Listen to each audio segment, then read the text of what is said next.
So recently, I had the pleasure of watching Terry Gilliam's 1985 dystopian sci-fi masterpiece, Brazil, for the first time, and wow, that was one of the most unique films I've ever seen. That got me thinking, what other films have given me that same kind of feeling? And after watching Boots Riley's latest film, I Love Boosters, I can confidently say I can add another movie to this exclusive list. I love how the vibes of his films match the way he dresses. Hip, colorful, and very eccentric.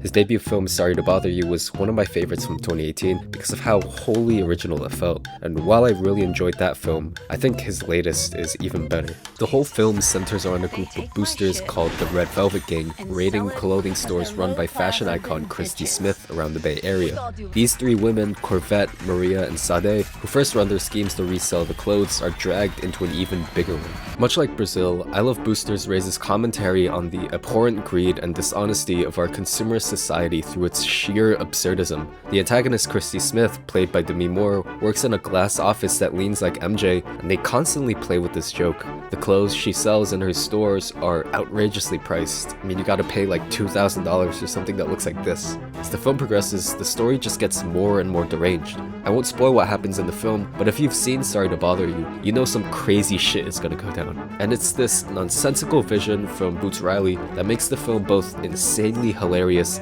brutally honest and real, and completely memorable.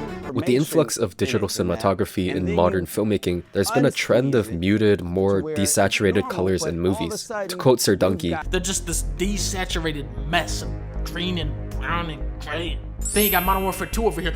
I want to say this is the first time I've seen a film use color to this extent since La La Land. The vibrancy of the reds, yellows, greens is so gorgeous, and it's something that's completely missing today. And much like La La Land, these bright colors serve more of a purpose than you first believe.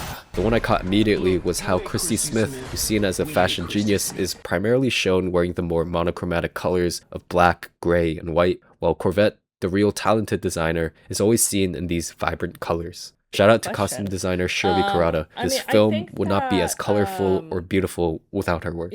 I do wish some of the music was toned down. I thought the soundtrack by Tune Yards was great and fit the film very nicely, but it gets pretty repetitive. The track Hi Ho is used so often in the film that I started to get annoyed by it, which sucks because I really like it. I also felt it dragged a bit too much near the end, and some of the scenes could have been cut down. When the cast is this good, when the comedy is this good, when the movie is this good, these complaints feel minor and inconsequential.